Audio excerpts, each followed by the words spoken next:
di ujung Banten. Hari ini menjadi hari yang spesial untuk para guru-guru dari Sabang sampai Merauke.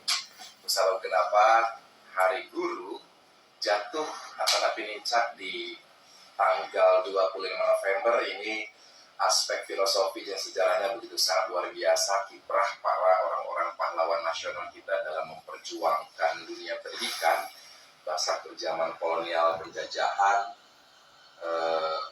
orang-orang kurang eta tebenang serakola ulah palinter bararodo baik itulah, sehingga dijadikan romusa, dijadikan kerja paksa tanpa harus dibayar diberi dahar sampai para rakyat kalau orang kurang. Ya, ini merupakan penindasan yang sangat luar biasa, sehingga zaman kiwani komodi serba canggih, kayaknya jelema lamun misalnya terpinter, bisa asa ketinggalan zaman sekali gitu. Batu bagus lincakan iya, mencetak iya, gestin anu ayo orang hanya bertepuk lupuk keoseran neangan hal-hal yang diajangan menuai konflik malulu. Nah ini ya memang tugas daripada orang kabehan, wabil khusus juga para guru-guru ngabukaan andil dalam menciptakan dan mencerdaskan kehidupan bangsa yang memang termaktum dalam alinea Undang-Undang Dasar 1945. Telah hadir di studio Krakator ini, kita akan membahas kaitan dengan momen Hari Guru Nasional yang jatuh di tanggal Kuari anu ke-77 tahun. Ada Bapak Guru Ahmad Suhaimi dari Kampung Sukamaju, Labuan. Boleh dipegang mic-nya Pak Guru? Siap. Assalamualaikum. Waalaikumsalam warahmatullahi wabarakatuh. Sehat Pak Guru? Alhamdulillah kan, dan saya damai. Saya juga dibolak-balik masih kena huete Pak Guru. Alhamdulillah. Dan sang adik tercinta suka ngopar di Radio Krakator dengan saya ya. Iya, Beliau adalah kakanda dari Bapak Muhammad Andri ya. Betul. Yang sekarang lagi jauh di luar negeri. Di luar kota. Dan Bapak Ahmad Suhaimi ini juga seorang guru di SD Caringan 4 ya Pak ya? Betul. Jalan Raya Siruan. Pegang kelas berapa? Semua. Karena guru pendidikan agama Islam. Semua dipegang. Kelas 1 sampai kelas 6. Berarti Bapak memang hawok ya? Alhamdulillah. Karena siku semua dipegang kelasnya gitu kan. Dicekelan begitu. Ngajak mah hante kan cekelan kelas doang gitu. Didampingi juga Ibu Haja Neng Ulfatun H ya? Hasanah dari Kampung Pausepan, dan juga beliau merupakan seorang guru dari Sekolah SD Labuan 3. Assalamualaikum Bu Guru. Waalaikumsalam warahmatullahi wabarakatuh. Sehat Bu Guru ya? Alhamdulillah sehat. Menjadi seorang guru di hati nurani dan juga benak Bu Haji seperti apakah gerangan memaknai amanat lain? Terima kasih atas pertanyaannya. Memaknai Hari Guru bagi saya adalah sangat luar biasa, karena saya tidak bisa menjadi seperti sekarang ini tanpa adanya bimbingan dari seorang guru. Jadi sungguh sangat luar biasa jasa guru dia dalam kehidupan saya, dan tentu saja hal itu memacu dan memotivasi diri saya untuk menjadi guru-guru yang inspiratif, terutama bermanfaat kebaikan bagi semuanya. Baik. Dan sudah berapa tahun Ibu berdedikasi? Kurang lebih 18 tahun. 18 tahun ya, luar biasa. Sempat menjadi guru honor dulu? Iya. Berapa tahun yang honor? Honor dari 2005 sampai sekarang itu baru diangkat kemarin tahun 2019 ya. Jadi sekitar 20 tahun. 20 tahun. Berarti dedikasi plus nggak honor eta 18 tahun. Iya. 18 tahun aja. Luar biasa. Kalau Pak Guru berapa tahun berdedikasi untuk negeri dalam pendidikan? Saya bergerak di dunia pendidikan itu 1 Juli 2004. 1 Juli 2004. Oke, pada saat saya baru lahir ya. Betul sekali. Lantas sempat perjuangan menjadi guru honor. Perjuangan itu 2006 saya diangkat menjadi tenaga kontrak kerja. Pada waktu itu bupatinya Pak Haji Dimyati Natakusuma. Kemudian tahun 2013 saya dapat, alhamdulillah dengan izin Allah, saya diperkenalkan menjadi aparatur sipil negara. ASN dalam dari kategori 2 pada waktu itu. Linear edukasinya sesuai dengan kuliah ya, yaitu di pendidikan Islam. Kalau Ibu Haji? Saya dari guru bahasa Indonesia. Ya. Tapi karena alhamdulillah melanjutkan lagi karena sudah ditetapkan di SD, jadi saya mengambil kuliah lagi S1 di UT dan sekarang sedang menjalani kuliah S2. Oh, itu luar biasa. Berarti linear ya, sesuai dengan tupoksi kasih. Pak Guru memaknai seorang guru ya yang melekat pada jiwa raga Bapak, ditakdirkan menjadi seorang guru karena memang sudah cita-citakan, dan bagaimana memaknai hal itu? Memang di awal saya, ibu guru saya, semoga Allah berikan panjang usia. Ibu Sulhah, terima kasih atas bimbingan kepada anandamu yang sekarang berkiprah melanjutkan pendidikan, mencerdaskan kehidupan bangsa. Ibu Suryati, Pak Yahman, dan seluruh guru-guru saya yang mencetak saya dari kecil kok tentang Suhaibnya. Saya di awal dari kelas 1 ditanya oleh Ibu Suryati itu, Nanda Suhaib ini pengen jadi apa? Kata beliau bilangnya, cerita beliau ketika bertemu hari ini sudah dewasa, dulu memang sudah ingin jadi guru. Saya ingin jadi guru. Jadi dari kacamata saya secara eksplisit memaknai daripada seorang guru adalah pengabdian, mencerdaskan kehidupan bangsa, dan insya Allah menjadikan amal ibadah yang selalu tercurah sampai kita tiada. Baik, luar biasa. Salah satu amalan yang tidak pernah terputus amal ibadahnya adalah ilmu yang bermanfaat. Berarti predikat seorang guru itu berat tak menurut Bu Haji? Kalau menurut saya predikat seorang guru itu adalah profesi yang sangat mulia. Memang di dalamnya ada beberapa beban ya, dan sekaligus amanat. Tapi itu adalah merupakan suatu tantangan untuk kita sebagai seorang guru agar kita bisa menjadi teladan ya, dan bisa mengikuti apa yang diajarkan oleh Rasulullah, dan juga mengikuti seperti filosofi Ki Hajar Dewantara itu yang harus kita terapkan, sehingga hal itu memacu kita untuk selalu semangat meskipun kita belum sepenuhnya menjadi guru yang diteladani gitu, tapi setidaknya kita berusaha mengamalkan untuk anak didik kita sehingga menjadi bahan inspirasi untuk mereka ke depannya supaya mereka lebih baik lagi dan bisa meneruskan perjuangan kami menjadi guru-guru di masa yang akan datang menjadi lebih baik lagi. Dan Pak Guru, nularana seorang guru mah nggak ada istilah mantan ya. Betul. Mantan guru. Makanya dari sekarang saya bilang ibu guru saya, bapak guru saya. Meskipun sudah pensiun atau sudah tidak berdedikasi. Bahkan satu angkatan dalam tanda kutip, satu mitra kerja. Dialah guru saya. Tetap saya cium tangannya. Tetap saya ikuti petuahnya. Bagaimanapun dia guru saya. Baik. Tidak sedikit juga beberapa nubagala diajar jadi seorang murid, kemudian menjadi seorang guru juga. Dalam satu lokasi yang sama, jadi berendengan dengan senior atau dengan gurunya. Dalam sebuah sekolah, baik di level SD, SMP, SMK ya. Baik, Bu Haji, kaum Hawa lah Bu Haji ya, sebagai indung juga.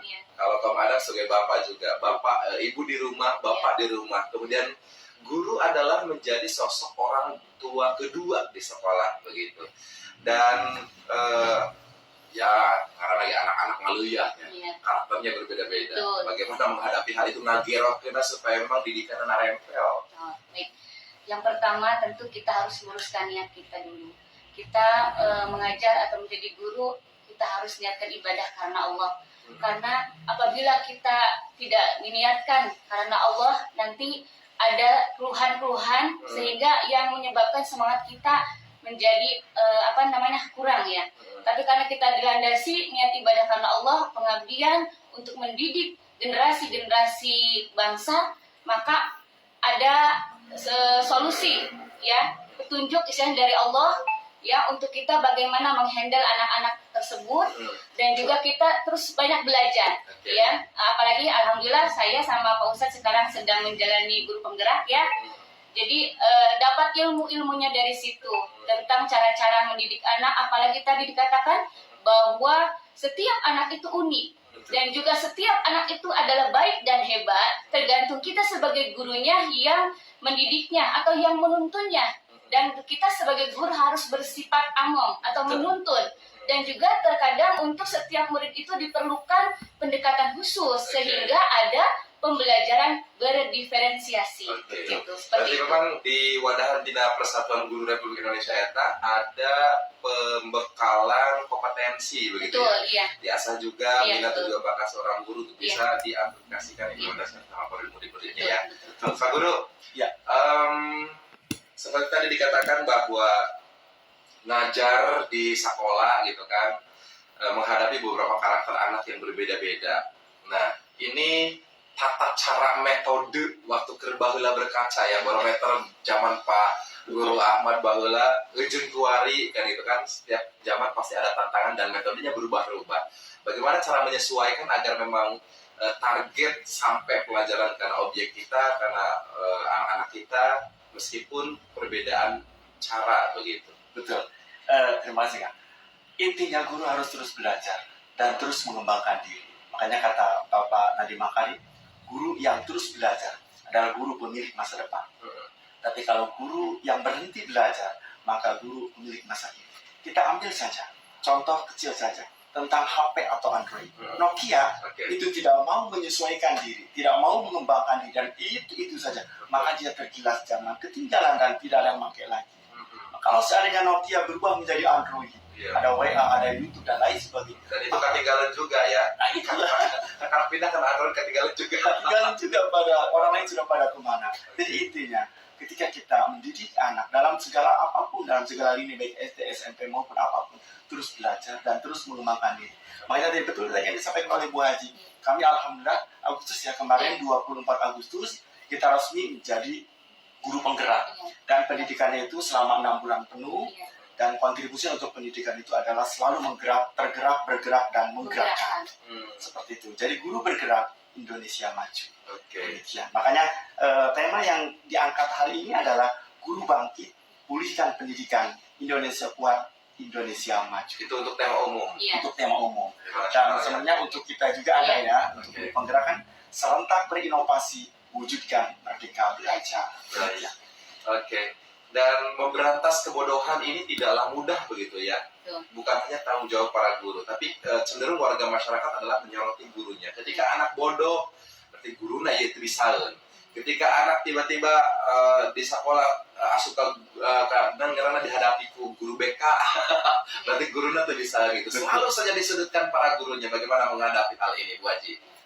Kalau saya, terima kasih. Kalau saya menghadapi omongan-omongan seperti itu ya, kita hadapi dengan bijaksana saja. Artinya seperti ini, setiap orang mempunyai sudut pandang yang berbeda, tapi kita harus bisa melihat sudut pandang itu dengan penuh kacamata positif. Jadi mengapa mereka bisa seperti itu? Maka kita pun sebagai guru ya harus introspeksi diri. Mungkin ada yang salah dengan diri kita. Kalau misalnya kita memang sudah benar, tentu mungkin ada hal-hal di balik kejadian tersebut. Misalnya ada hal-hal ekstra atau intern atau ekstrem ya, yang di luar itu sehingga anak mengakibatkan seperti itu. Namun ada baiknya kita tadi orang tua dengan guru haruslah saling berkomunikasi sehingga tidak terjadi kesalahpahaman. Ya, ada pun anggapan-anggapan yang kurang baik terhadap guru itu kembalikan lagi kepada mereka. Namun kita sebagai guru harus terus berpikir positif dan juga bersikap bijaksana agar anak-anak itu dapat dekat dengan kita sehingga mereka kalau ada apa-apa bisa curhat, sehingga kita bisa menyelesaikan masalah mereka, bisa membantu mereka, bisa merangkul mereka, dan juga kalau kita dekat insya Allah pembelajaran pun akan berhasil gitu. Seperti itu. Berarti memang belajarnya bukan hanya secara face to face lahiriah ya, tapi secara psikologi juga batin ya. diikatkan secara psikologi ya, kedekatan. Dan ini juga harus diasah juga kemampuan kesana Bu Haji ya. Iya betul. Pak Haji lagi. Pak Ustadz. Amin Pak Ustadz ya. Hari Jumat ini. Amin. Kesana tapi jadi doa ya. Amin. Saya juga sama duduk di sini berkat jasa para guru-guru saya, mulai dari jenjang awal sampai ke level SMA ya. Pak Guru, integrasi kebersamaan di lingkup sekolah yang memang kadang-kadang juga suka menjadi ganjalan begitu ya. Nah ini kebersamaan yang seperti apa yang mungkin dari tahun ke tahun secara kan kepemimpinan kepala sekolah kan berbeda-beda begitu. Apa yang kemudian menjadi bisa dikatakan ini cara-cara yang bagus lah untuk membuat chemistry itu selalu bekerjasama di lingkungan sekolah. Sebenarnya untuk menjalin chemistry dari ruang lingkup stakeholder sekolah, baik guru maupun kepala sekolah, memang ada di tangan stakeholder tersebut. Jadi intinya ada di tangan sang pemimpin. Jadi utamanya kepala sekolah. Oke. Makanya di pendidikan guru penggerak itu sekedar agak sedikit share ya, bahwa kita itu didik untuk itu, untuk didik untuk menjalin chemistry antara satu dengan yang lain, rekan sejawat dan stakeholder. Termasuk juga kita juga mengembangkan tentang peran serta masyarakat. Jadi bukan hanya guru dengan guru yang harus dilibatkan dalam proses belajar mengajar, Ada komite tapi ya. ada komite. Jadi ketika tadi menyikapi hal yang ditanyakan sama Bu Haji tadi, betul, kami juga bukan hanya dalam tanda kutip mendidik secara akademik, tapi juga kita mendidik secara sosial dan emosional. Dan kami pun melibatkan daripada komite sekolah yang dalam hal ini adalah salah satu daripada orang tua atau wali murid dari sekolah kami tersebut. Kemudian untuk menjalin chemistry tersebut, kami itu di sekolah seperti yang disampaikan, bukan disampaikan ya, seperti pengalaman kami oleh ibu kepala itu selalu yang namanya melakukan budaya positif ya Bu. Iya, betul. Budaya mengapresiasi. Jadi tidak ada yang namanya budaya mencela. Di kami itu tidak ada. Jadi adanya budaya mengapresiasi. Baik buruk papan jati. Baik buruknya kita sedapur bersama. Kita harus saling menuntut dalam tanda kutip seperti itu. Ketika kita ada di dalam satu sekolah, maka itu adalah keluarga kita. Makanya dalam tanda kutip kami oleh ibu kepala juga diajarkan bahwa untuk selalu memberikan yang terbaik dan kemampuan melakukan berelasi ya, kemampuan berkolaborasi antara bapak dan ibu guru termasuk ibu bapak kepala sekolah. Demikian. Nah, ini memang harus pulang dari Radio Krakatau langsung diangkat jadi kepala sekolah. Amin. Amin, Pak. Amin ya. Tadi udah haji langsung jadi kepala sekolah juga. Semoga. Baik. Doa terbaik. Bu Haji, kita sedikit flashback lah. Menjadi predikat seorang guru penggerak itu tidaklah mudah, begitu ya. Betul, Pak.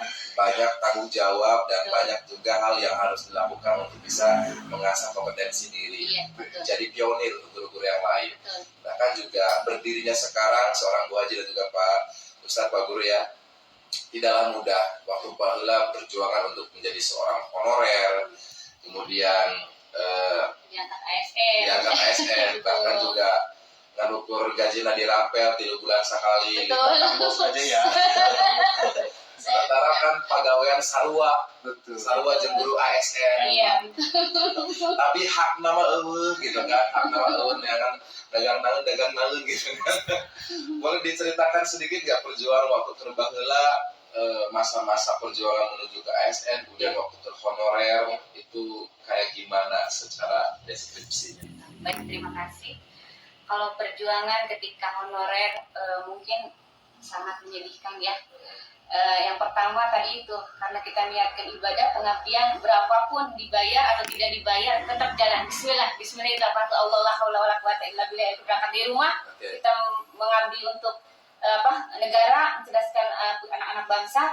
Jadi ketika jadi honorer itu yang pertama mungkin dari pemasukan ya, tapi alhamdulillah karena suami cukup, jadi alhamdulillah bisa naik haji gitu ya.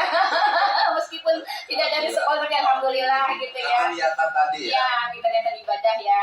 Terus juga kalau misalnya tantangan, mungkin banyak sekali tantangan. Kita banyak dihina ya, maksudnya mungkin ada lah sebagian itu ya dicemooh gitu, bisa apa sih katanya gitu, honorer gitu ya, ada seperti itu bicara ke saya. Tapi ya saya melurus aja, ya Allah mohon bantuannya, mohon petunjuknya supaya saya terus bisa mengabdi untuk mencerdaskan anak bangsa gitu. Adapun perjuangan menjadi ASN itu sangat luar biasa ya. Tahun 2019 saya ikut tes, saya bismillah aja Pak. Jadi apapun yang saya lakukan, saya bismillah, ya Allah kalau memang kau ridho dunia akhirat, jadikan saya ya Allah gitu Pak. Tapi alhamdulillah Allah mungkin memberikan atas izin Allah dan ridho Allah, maka alhamdulillah sampai sekarang dimudahkan. Alhamdulillah. Mungkin itu sekedar deskripsi dari saya. Terima kasih. Hanya spoiler doang, hanya trailer. Kalau trailer Bapak waktu terkenal berapa? Iya. Untuk deskripsi saya mungkin agak mirip-mirip dengan Bu Haji. 1 Juli 2000. Beda nih antara kaum Adam dan kaum Hawa. Kaum Hawa kan kayak laki ya. Iya. Kaum Adam, jadi kaum Hawa pemajikan. Iya betul. Jadi 1 Juli 2004 ketika itu saya dalam tanda kutip Allah mengizinkan saya untuk di dunia pendidikan. Pada waktu itu bukan mencabang ya, tapi memang membutuhkan sekali. Saya di Madrasah Sanawiyah Al-Nizamiyah pada waktu itu juga merangkap di SD Negeri Caringin. Nah, karena dengan hal seperti itu, maka kita harus membagi waktu. 3 hari di Al-Nizamiyah, 3 hari di SD Carikupa. Tapi istri mah satu ya. Istri masa Tidak bersabar ya. Tidak bersabar. Kemudian karena bentuk pengabdian, Oke. kemudian loyalitas, sekaligus masih semangat mengajar mengabdi yang tinggi. Jadi pulang ke rumah itu perasaan kok nggak bagus ya. Jadi terus mengabdikan diri di sekolah. Oke. Nggak mengajar pramuka, mengajar drama dan lain sebagainya, bahkan mengajar paskibra. Pada waktu itu terus kita belajar. Sampai pulang ke sekolah, ke rumah itu jam 6, setengah 6 dan lain sebagainya. Betul-betul ditingkatkan kinerja kita. Kemudian selanjutnya tiap hari itu ke sekolah, tidak pernah bolos dalam tanda kutip. Karena pada waktu itu belum ada seragam resmi di honorer itu, pada waktu itu kami pakai celana hitam dan kaos putih ya. Ada orang-orang bilang ketika lewat itu mau kemana gitu ya. Lagi acara LPMP. Bilangnya itu tukang kredit mau kemana itu. Subhanallah. Sampai itu yang membuat saya menjadi termotivasi. Oke. Bismillahirrahmanirrahim. Ya Allah, tunjukkan bahwa saya bisa dapat mencerdaskan kehidupan bangsa dengan semangat pengabdian yang tinggi. Dan dengan izin Allah, beliau sekarang menyaksikan seperti itu. Saya, ya Allah, orang yang ketika mereka menghina saya dalam taruh kutip mencemooh saya, ya Allah berikan beliau umur panjang agar beliau bisa menyaksikan kesuksesan kita di sana. Makanya ketika hal itu terjadi, honorer dibayar dengan demikian murahnya, maka saya akan saya garis bawahi dengan demikian murahnya. Berapa nominalnya? pada waktu itu 3 bulan 75.000. 75.000. 2004 75.000 masih gede ya. 2004 itu 75.000 3 bulan. 3 bulan. Untuk Baras Ali Jember 75.000 1 bulan. Oke. Pada waktu itu karena uang bos di SD kan sangat sedikit dan masih sangat sedikit. Itu pun saya sudah bersyukur. Makanya ke depan ketika kita selesai melaksanakan pendidikan penggerak, ketika anak buah saya honorer, saya akan sejahterakan. Dia tidak boleh menjadi seperti yang saya alami dulu. Ya, betul. Tidak. Karena saya dulu merasakan bagaimana pahit getirnya sebagai honorer. Makanya kalau seandainya Allah menakdirkan kami berdua menjadi pimpinan, saya tidak akan mengizinkan honorer untuk menderita seperti kami. Karena pendidikan utamanya bukan hanya meningkatkan kualitas, tetapi pendidikan kuantitas. Keuangan, kesejahteraan. Bagaimana mereka mau mengabdi, bagaimana mereka mau mengajar, kalau seandainya mereka kurang dalam segi ekonomi. Baik, hak dan kewajiban tidak balance. Bu Haji, insecure nggak dengan para ASN kala itu pada saat posisi Bu Haji sebagai honorer diberikan hak sedemikian rupa? Kalau saya enggak sih. Kalau saya selalu berpikir positif saja. Meskipun mereka ada mencemooh atau pernah mengatakan saya sebagai guru atau yang memandang sebelah mata, tapi saya tetap, kalau saya rasa saya jalannya benar, saya maju. Itu seperti itu. Kumaha tena sih ya. Iya. Betul. Jadi kalau hatena memang niat ikhlas karena berjuang dan juga perjuangan ikhlas beribadah, ya seperti bapak guru dan juga ibu guru seperti sekarang ini kesuksesan begitu sangat Amin. bisa. Intinya memang betul itu kata peribahasa itu kan. Ketika anjing menggonggong kan kapilan berlalu. Sekarang kan gantian ya. Ketika anjing menggonggong saya bilang apaan loh? Bisa aja nih Pak. Apa tuh? Sekarang Senyum gua aja. pakai nasi, nasi. Boleh gitu Mas Omong namanya. Ini intermezzo lah. Artinya bisa memberikan pecutan motivasi untuk betul bahwa jangan sampailah mencemooh hal-hal yang tidak perlu lah. Makanya kepada rekan-rekan yang honorer sekarang, saya tidak pernah dalam tanda kutip melakukan hal yang dulu guru-guru Jadi senior intinya kita harus saling menghargai. selalu saya memberikan semangat. Ayo semangat dan semangat. Seperti itu. Baik, kayak saya waktu dulu semangat langsung dikasih amplop gitu. Bu Haji dan Pak Haji Amin gitu. kita lanjutkan nanti di paruh kedua ya. Siap, boleh, Seputar siap. kegiatan daripada kegiatan dari wadah kita PGRI yang memang menjadi wadah yang sangat kece sejak baheula sampai kemarin berkontribusi untuk para guru-guru di Indonesia. Sangat betul. Selengkapnya nanti di paruh kedua karena usai jeda tetap di Nguling Ngobrol Urusan Publik di Hari Guru Nasional.